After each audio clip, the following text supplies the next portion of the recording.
असा भांड्यांचा ढीग हा काही पहिल्यांदा नाही आहे. म्हणजे प्रत्येक दिवशी असा भांड्याचा ढीग जो आहे तो माझ्याकडे जमा होतो. त्याचं कारण असं आहे की भांड्याचे म्हणजे मी इतके भांडे काढते स्वयंपाक वगैरे करताना आणि त्याच्यामध्ये म्हणतात ना की माझ्या इथे जरा भांड्याला जास्तच बरकत आहे. आणि आता सकाळचा सगळा स्वयंपाक झाला होता, चहा वगैरे पण घेऊन झाला होता. सगळा म्हणजे काय तर पिल्लूला 2 टिफिन द्यावं लागतात, एक ब्रेकफास्टसाठी आणि एक लंचसाठी. तर सकाळी थोडंसं हलकं फुलकं त्याला नाश्त्याचं कधी उसळ तर कधी पराठा असं देते आणि दुसऱ्या टिफिनमध्ये म्हणजे जेवणाच्या टिफिनमध्ये मी भाजी आणि चपाती असं देते. तर त्यामुळे ना त्याची पण थोडी भांडे जास्त पडतात. रात्रीची थोडीशी शिल्लक भांडी होती आणि ते आणि हे मिळून जरा जास्तच भांडे आज पडले होते. असं होत नाही की सकाळी खूप भांडे पडले असं होत नाही. एखाद्या वेळ अडचणीने आपण कधी बाहेर गेलो असेल कुठे तर भांडे राहतात. पण काल रात्रीचं असंच झालं होतं. मी बाहेर गेले होते आणि त्यामुळे थोडीशी भांडे ती शिल्लक होते आणि सकाळी ब्रेकफास्ट, चहा, लंच आणि त्याला दूध बनवून दिलेलं. तर ह्याची सगळी भांडे जे आहेत ना ते जमा झाली होती परत आणि तेच मी आता सकाळी घासायला घेतले होते. म्हणजे पहिल्यांदा की नाही पिल्लूचं सगळं आवरून तो शाळेला गेल्याच्या नंतर मी इकडं आले भांडे घासायला. घरातलं झाडून वगैरे काढून घेतलं होतं. त्यानंतर म्हटलं एकदाच किचन ओटा वगैरे स्वच्छ झालं ना की मग आपल्याला बाकीची कामं जी आहेत ना ती थोडीशी वाटायला लागतात. त्यामुळे पहिल्यांदा हे जे भांड्याचा जो काही ढीग आहे ना तो मी आवरायला घेतलेला आहे. आता नेहमीप्रमाणेच मी ना इथे विम बार घेतलेला आहे. त्याचं छान थोडंसं पाणी टाकलं, पटकन फेस करून घेतला. भांडे थोडेसे ओले करून घेतले ना पाण्याने की मग ते घासायला जास्त काही किचकट वाटत नाहीत. जास्त वेळ जर कोरडे भांडे आपण ठेवले तर मग ते मात्र घासायला खूप कठीण जातात. पण असं मी करत नाही. सगळ्या भांड्यामध्ये जे काही पहिल्यांदा पाणी असते ते टाकून घेते. भांडे पहिल्यांदा सगळे काही विसळून घेते आणि त्यानंतरच भांडे घासायला घेते. आता ही कामं रोजचीच आहे त्यामुळे काही नवीन असं नाही आहे की आजच खूप भांडे पडलेत वगैरे असं काही नाही आहे. आणि घरामध्ये लहान लेकरू असलं तर पहिल्यांदा आपल्याला जे काही त्याला खायचं असतं ते करून द्यावं लागते. आणि त्यात ना आता तुम्ही बघू शकता की 2 तावे घासायला पडलेले आहेत, एक भाकरीसाठी आणि एक चपातीसाठी.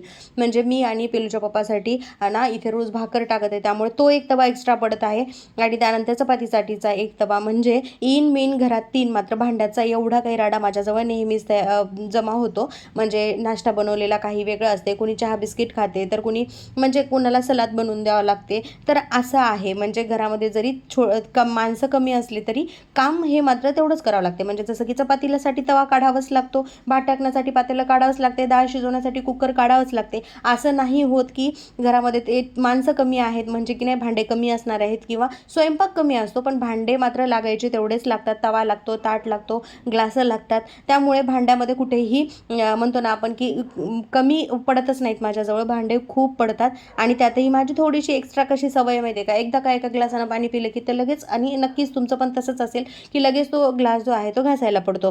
तर अशा पद्धतीने जेवढे काही भांडे पडले होते तो सगळे जे सुरुवातीला ना मी छान विसळून घेतले आणि त्यानंतर जे आहे ते घासायला घेतलेत. आता एवढं मोठं भांड्याचं टोपलं आहे त्यामध्ये सुद्धा भांडे मावत नाहीत, एवढे भांडे जमा झालेले असतातच. आणि असं नाही, जेव्हा बऱ्याच वेळा काय करते मी स्वयंपाक करत करत आवरून घेते. पण आता रात्रीचं सांगितलं तुम्हाला जसं की काल रात्रीचे थोडे भांडे पडले होते आणि सकाळचे पडले होते आणि अजून बरं का म्हणजे वेलूच्या पप्पासाठी मला ना मुगाची डाळ आणि भाकरी हे टाकायचंच होतं. पण त्यांनी आता थोडंसं नाश्ता केले होते त्यामुळे त्यांचं मला काही टेन्शन नव्हतं आता.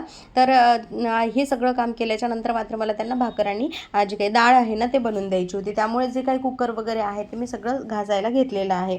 त्यानंतर आता कसं आहे माहिती आहे का, आपल्या बायकांची कसं असतात की काल काम झालं म्हणजे आजही झालं असं नाही, तर एक नवीन काम आपली नेहमीच वाट बघत असते आणि ही रोजची कामं तर असतातच आपल्यासोबत. तर असं आहे, आता कंटाळा करून तरी आपण कुठं जायचं, कुणाला सांगायचं, आपली कामं आपल्यालाच करावं लागतात. म्हणतात आमच्या इकडे तरी असं म्हणतात की गमशील गमशील आणि तुझं तू करशील. म्हणजे जरी आज थोडासा कंटाळा आला, एखादी तास जरी आपण आराम केला तरी थोड्या वेळाने मात्र ना ते काम आपल्यालाच करावं लागतं. आपली काम ते जे काम आहे ना ते आपली वाटच बघत असतं. त्यामुळे कामाला कधीही घाबरायचं नाही. मस्तपैकी छान गाणे लावायचे मोबाईलवरती आणि जे काही काम आहेत ना ते करायचे. म्हणजे एकतर कामं पण लवकर होतील आणि त्यातल्या त्यात तुम्हाला म्हणजे ना त्रास पण होणार नाही, जसं की कंटाळा पण येणार नाही. तर असं आहे. त्यामुळे हे सगळे जे भांडे आहेत ते मी मस्तपैकी घासायला घेतलेले आहेत. आणि इतके बारकाईचे म्हणजे पडतात ना, म्हणजे चम्मच, प्लेट, उलथन हे सगळे भांडे छोटे छोटे भांडे देखील घासायला पडतात. तर आणि त्यातल्या त्यात ना हे जे भांडे आपण घासल्यानंतर म्हणा मात्र इतकं छान वाटते ना, मनाला समाधान वाटते. भांड्याचा राडा पाहिल्याच्या नंतर एक वेगळीच फिलिंग राहते आणि भांडे स्वच्छ झाल्याच्या नंतर मात्र खूपच छान वाटते. तर त्याप्रकारे आता हे सगळे काही पातेले पण पडले होते ते पण मी व्यवस्थित असे घासून घेत आहे. आपलं रोज काम वाट बघते, असं एकही दिवस जात नाही की त्या दिवशी आपल्याला निव्वळ फक्त आराम मिळालेला असेल असेल. इवन एखाद्या वेळ आपल्याला स्वयंपाकामध्ये आराम मिळू शकतो, पण ही बाकीची कामं जे आहेत ना, जे की क्लिनिंगची, जसं की फरशी पुसणे म्हणा किंवा भांडे घासणे म्हणा किंवा कपडे धुणे म्हणा, हे तर कंपल्सरीच असतात. त्यामुळे या कामामध्ये आपल्याला कुठेच एक्सक्यूज नाही आहे. तर असं आहे बघा. तर हे प्रत्येकच महिलांसोबत असं होत असते. प्रत्येक जी काही गृहिणी आहे, जी काही घरी राहणाऱ्या बायका आहेत, माझ्याप्रमाणेच त्यातल्या त्यात ज्या काही हाऊसवाईफ आहेत, त्यांना हे सगळे कामं पडणारच आहेत. हे जे काही बाकीचे भांडे आहेत ना, म्हणजे जे काही चम्मच ते आहेत ना, ते मी वेगळ्या पातेल्यात काढून ठेवते, म्हणजे ते आपल्याला नंतर ना लवकर मिळाले पाहिजेत. आणि त्यानंतर हे जे काही चहाचे भांडे आहेत ते पण मी जे आहे ते इथे घासून घेतलेत आणि छानपैकी धुवून घेतले. आता दुधाचं भांडं पडते, त्यातल्या त्यात चहाचं भांडं पडते आणि त्यातही एक्स्ट्रा जर आपल्याजवळ कोणी असेल तर मग एक्स्ट्रा आधीमध्ये चहा तर होतच राहतो. तर असं आहे. आणि भांडे इतके सारे जमा होतात कळत नकळत, बरं का. तर असं आहे. तर आता हे जे चहाचं पातेले आहेत ना, याला थोडंसं मी आटून चहा बनवला होता, त्यामुळे ना हे पातेले थोडंसं जास्तच खराब झालं. ते लवकर निघतच नव्हतं, म्हणून जे काही चाकू आहे, म्हणजे पहिल्यांदा मी पाण्यामध्ये ते भिजवलं होतं आणि नंतर चाकूच्या साहाय्याने जे काही ते असं व्यवस्थित खरडून घेत होते. म्हणजे असं केल्याने ते लवकर निघतं आणि पाण्यामध्ये आधी जर भिजवलं ना, ते सहजच निघते. त्यामुळे पहिल्यांदा जेव्हा हे मला पातेलं थोडंसं खराब झालेलं दिसलं, त्याच वेळेनं मी याच्यामध्ये भरपूर पाणी टाकून आधी ठेवलं होतं.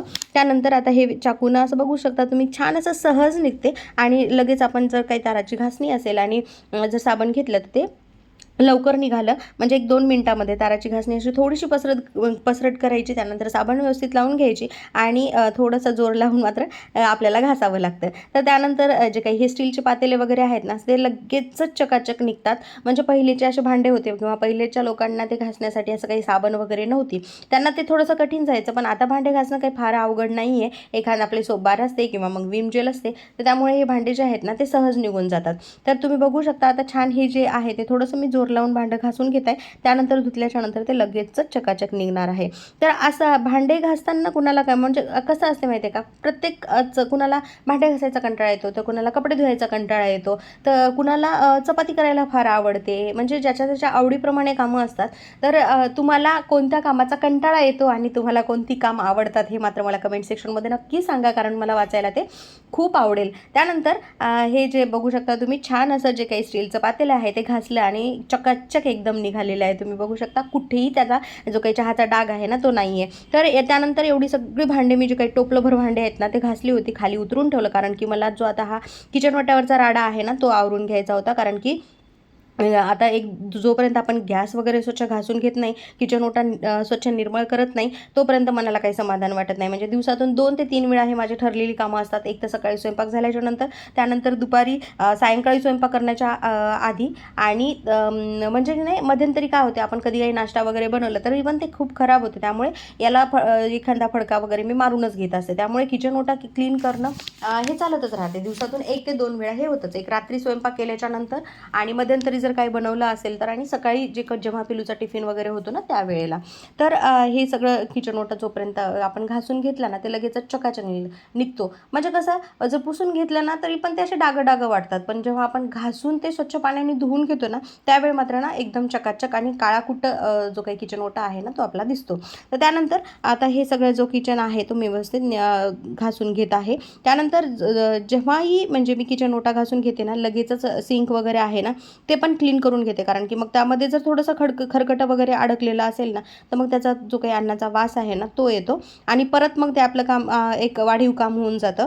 आणि त्यामुळे ना लगे हात जे नळ असतात तिथले ते घासून घेते आणि त्यानंतर जे काही सिंक आहे ना ते पण घासून घेते. त्यानंतर आता हे पाणी टाकून व्यवस्थित मी धुवून घेत आहे. पाणी टाकून गॅस धुवून घेत असताना या गोष्टीची मात्र काळजी घ्यावी लागते की ते पाणी ना बर्नरमध्ये गेलं नाही पाहिजे, कारण की मग नंतर ना जाळ व्यवस्थित येत नाही आणि मग गॅस पण स्लो वगैरे चालतो. त्यामुळे हे पाणी टाकून घेताना थोडंसं काळजीपूर्वक जे आहे ते पाणी व्यवस्थित टाकून घ्यायचं की जे की नाही परत बर्नरमध्ये गेलं नाही पाहिजे. त्यानंतर गॅसच्या साईडला पण इथे थोडंसं पीठ उडालं होतं, त्यामुळे ते थोडं चिकट झालं होतं, त्यामुळे ते सुद्धा मी व्यवस्थित घासून घेतलं.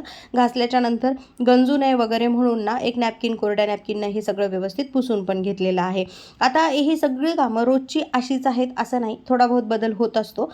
तर म्हणजे रुटीन म्हणता येणार नाही याला. हां, थोडा बहुत चेंज मात्र नक्कीच असतो. तर बघू शकता तुम्ही छान असं जे काही किचन ओटा आहे तो चकाचक आता झालेला आहे. त्यानंतर हे जे काही भांडे आहेत ना ते मी खाली ठेवले होते, कारण की किचन ओटा मला स्वच्छ करून घ्यायचा होता. आता किचन ओटा स्वच्छ झाला, ही भांडे काय मी लगेच रॅकमध्ये लावू शकत नाही, कारण की यामध्ये भरपूर सारं पाणी होतं आणि जर मी तशीच भांडी जर रॅकमध्ये लावले ना तर त्याचे डाग जे आहेत पाण्याचे डाग ते त्या रॅकमध्ये होतात. म्हणून ना मी परत ते सुकतील म्हणून म्हणजे किचनच्या जे काही खिडकी आहे ना त्यामधून चांगलं असं ऊन येते आणि त्या उन्हामुळे हे जे काही भांडे आहेत ना ते सुकतील, चांगले वाळतील म्हणून मी परत येतो जो भांड्याचा टोपला आहे तो किचन ओट्यावरती उचलून ठेवला. त्यानंतर आता फरशी पुसायला घेतले, कारण की उन्हाळा आहे आणि फरशी पुसल्याशिवाय रोज काही करमत नाही. असं अजिबात होतं आहे, एकही दिवस माझा स्किप होत नाही की मी त्या दिवशी फरशी पुसत नाही असं. तर त्यामुळे डेली फरशी पुसून घ्यायची मला सवय आहे. त्यामुळे ना म्हणजे एक फडका जरी मारला ना, जरी हाताच्या साह्याने पुसून घेणं नाही झालं तरी पण मॉपच्या साह्याने मी डेली फरशी जे आहे ते पुसून घेते. त्यानंतर आता पावसाळा आहे त्यामुळे माशा कुठून येतात काय नाही काहीच कळत नाही. पावसाळा संपलं की माशा कुठं जातात हे पण कळत नाही. त्यामुळे जे काही फिनाईल आहे किंवा मग जे काही टाईल्स क्लीन करण्यासाठी असते ना ते मी इथे वापरते. आता प्रत्येक वेळा वेगवेगळा असते म्हणा, पण आता पावसाळ्यामध्ये मी तरी इव्हन म्हणजे सनी जे आहे ना ते फ्लोअर क्लीनर फार मस्त आहे बघा. त्याचा पण आवाज जो आहे ना तो खूप छान येतो. पण यावेळी मला ते मिळालं नाही म्हणून मी जे काही फिनाईल आहे ना ते टाकून पुसलं. म्हणजे त्यांनी होणार काय की ज्या काही माशा आहेत ना ते बसणार नाहीत, कारण की तसा फिनाईलचा जो वास असतो ना तो थोडा स्ट्रॉंगच असतो. त्यामुळे बऱ्याच जणांना फिनाईल आवडत नाही, म्हणजे की नाही एकदम हॉस्पिटलसारखी स्मेल येते असं म्हणतात बरेच जण, कारण की हॉस्पिटलमध्ये पहिले तर फिनाईल वगैरे जास्त वापरायचे त्यामुळे. पण मला ना आवडतो वास, कारण की म्हणजे माशा अजिबातच येणं बंदच होऊन जातं त्या वासामुळे आणि एकदम जे आहे ना आपल्याला क्लीन वाटतं, फ्रेश वाटतं. त्यामुळे मी तरी फिनाईलच वापरते. आणि त्यानंतर ही जे काही फ्लोअर क्लीन करून घेत आहे तुम्ही बघू शकता. या फरशीचा एक प्लस पॉईंट असा आहे की आपण जेव्हा पुसून घेतो ना तेव्हा ते लगेच क्लीन होते, आणि मायनस पॉईंट असा आहे की ह्या फरशीवर जर काही चहा पडला किंवा मग काही सांडलं तर त्याचे डागही लवकरच येतात. त्यामुळे प्लस पॉईंट मायनस पॉईंट या फरशीचे दोन्ही आहेत. लवकर क्लीन देखील होते, जेवढ्या लवकर क्लीन होते तेवढ्या लवकर घाण होते, आणि जेवढ्या लवकर घाण होते तेवढ्या लवकर परत एकदा ते क्लीन पण होते. त्यामुळे आता हे कामं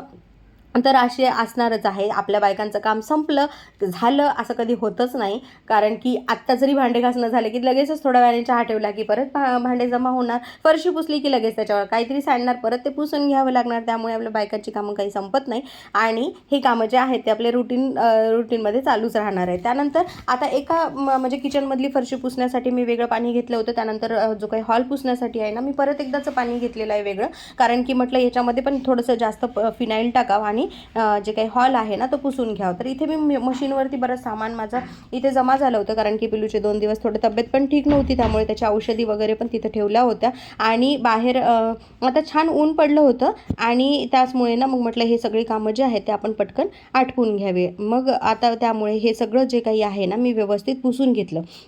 आज मात्र पाऊस जास्त नव्हता, थोडंसं ऊन पडलं होतं. मला असं वाटू लागलं होतं की पाऊस पडेल की काय, कारण की काल वातावरण आणि आभाळ इतकं आलं होतं. थोडासा रिमझिम पाऊस होता, मला वाटलं जबरदस्त पाऊस पडेल, पण तसं काही झालं नव्हतं. आज तर सकाळी मस्त ना असं ऊनच पडलं होतं, जसं काही उन्हाळाच आहे म्हणून.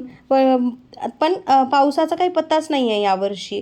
म्हणजे पडावा तसा पडत नाही, कारण की लास्ट इयर ना इतका पाऊस झाला होता, म्हणजे पाऊस जुना झाला होता. जवळपास 1-2 महिने तर म्हणजे 18 मार्चपासून मला आठवते भरपूर पाऊस झाला होता. पण यावर्षी तेवढा पाऊस नाही आहे. पण पाऊस पडला पाहिजे, कारण की पाऊस जर नाही पडला तर म्हणतात ना दुष्काळ येतो. तर कसं आहे, ओला दुष्काळ कधीही कामाचा, पण असा सुका दुष्काळ कामाचा नाही, असं आपल्या घरातले वाडवडील असे म्हणतात. त्यामुळे आता पाऊस यावर्षी नाही आहे, त्यामुळे खरंच शेतकऱ्यांची फार काळजी वाटायला लागलेली आहे, कारण की पेरणी केलेली आहे आणि अजून काहीही जे काही शेतामध्ये चांगली वाऱ्याला लागणारी झाडं आहेत ते मात्र यावर्षी आपल्याला बघायला मिळत नाही. त्यानंतर आता हे पोर्च मी धुवायला घेतलेलं आहे. आता काय होते माहिती आहे का, मला काय वाटलं की पाऊस जर पडला ना तर काय समोरनं माती आहे, तर त्यामुळे काय होते की परत ते गाड्या येणार आणि परत त्याचे चपलीचे डाग पडणार. त्यामुळे मी वाट बघत होते की जर पाऊस पडला तर हे सगळं फक्त पुसून घ्यायचं, पण पाऊस पडला नाही, चांगलं ऊन आलं होतं आणि म्हटलं की मग हे जर आपण पाणी टाकून व्यवस्थित धुवून घेतलं आणि वायपरनं मी म्हणजे काल परवाच मार्केटमध्ये गेले होते तेव्हा घेऊन आले. पण मला वाटते की हे वायपर ना थोडं महाग लागलं मला, कारण की हे 200 रुपयाला मला मिळालेलं आहे आणि ह्याची किंमत एक्झॅक्टली मला वाटलं की म्हणजे 150 किंवा 170 पर्यंत मिळायला पाहिजे, पण मला महागच लागलं असं मला वाटायले, पण आता काय करणार, ह्याची गरज होती. कारण की हे एक खराट्यानं पाणी जर आपण काढलं ना तर ते निघत नाही आणि मग वाकून वाकून ना मग आपली चांगलीच कंबर दुखते. त्यामुळे मी हे वायपर आणलं की थोडंसं उभं राहून पण आपण जे काही पाणी आहे ना एक्स्ट्राचं ते आपण ते काढू शकतो. पोर्च एरिया बराच मोठा आहे, त्यामुळे ना हे सगळं जे पाणी आहे ना ते मी व्यवस्थित काढून घेतलं. ऊन असल्यामुळे हे लवकर सुकेल आणि परत आहे ना जे काही माती वगैरे आहे ना ते येणार नाही. त्यामुळे हे डेलीचीच कामं आहे. तसं उन्हाळ्यामध्ये हे माझं सकाळी खूप लवकरच आवरून होते, पण आज मला पावसाची मी वाट बघितली आणि त्याप्रमाणे ठरवलं होतं की हे सगळं करून घ्यायचं. आणि त्यानंतर आता थोडंसं ऊन पडल्यानंतर हे सगळं करून घेत आहे, म्हणजे चिखल माती वगैरे परत धूळ येणार नाही याच उद्देशाने. त्यानंतर आता हे सगळं धुवून घेतलं, फक्त संध्याकाळी पाऊस पडू नये म्हणजे झालं. कारण की मग जर संध्याकाळी पाऊस पडला ना परत मग गाडीला चिखल येणार. त्यानंतरच्या पिलूची इथे सायकल बघू शकता तुम्ही, तो पण सायकल खेळायचं काही थांबणार नाही. परत सायकलला चिखल येणार, परत आपलं येणं जाणं चालूच असते. त्यामुळे चपलीला पण चिखल माती येणार. त्यामुळे जे आहे ना मी हे धुवून घेत होते. फक्त एवढंच वाटत होतं की आता संध्याकाळचा पाऊस पडला तर परत हे खराब होणार आहेच, जे माझ्या डोक्यामध्ये जे आहे ना ते विचार चालू होता.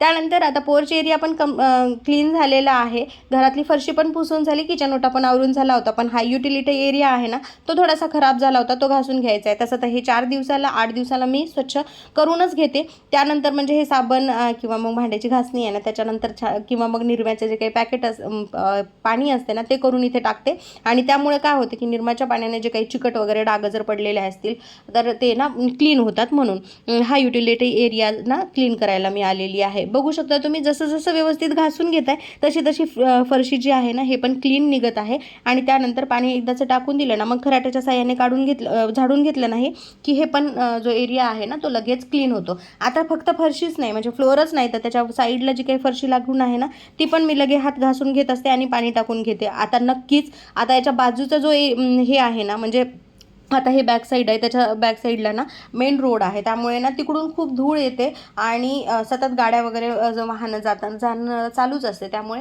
धूळ येते. त्यामुळे धूळ ही ना जर आपण व्यवस्थित क्लीन नाही केली तर जे काही ते जास्त साठून बसते, मग परत ते आपल्यालाच करावं लागणार आहे. त्यामुळे लगेच्या लगेच जर हे करून घेतलं नाही तर हे खराब होत नाही. आणि बेसिनमध्ये जे काही एखादे वेळ आहे थोडंसं आपण भांडे वगैरे घासतो तर त्याचं थोडंसं खरकटं पाणी वगैरे तिथे पण राहू शकते. तर त्यामुळे ते सुद्धा जे आहे ते मी घासून घेतलं आणि छान नंतर बघू शकता तुम्ही पाणी टाकल्याच्या नंतर ते एकदम क्लीन निघत आहे. तर असं जे डेली रुटीन आहे ना हे तुमचं पण असंच आहे का, किंवा मग तुम्हाला कामामध्ये कोणी मदत करते का, मला नक्की कमेंट सेक्शनमध्ये सांगा. आता मला तरी कामामध्ये कुणाचीही मदत भेटत नाही, कारण की ही मात्र घरी जरी 3 माणसं असले, घरी स्वयंपाक जरी कमी असला तरी हे एक्स्ट्राची वाढीव कामं मात्र मलाच करावी लागतात.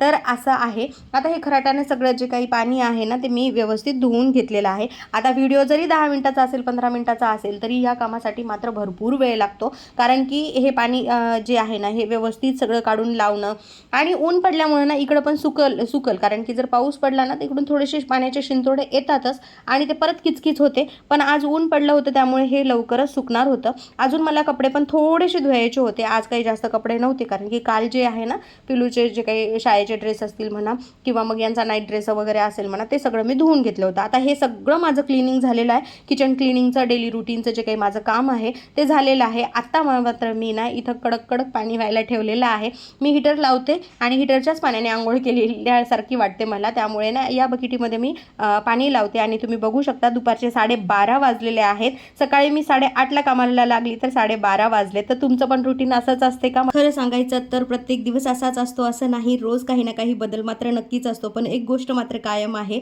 घरकाम कधीच संपत नाही. कसा वाटला व्हिडिओ कमेंट सेक्शनमध्ये नक्की सांगा.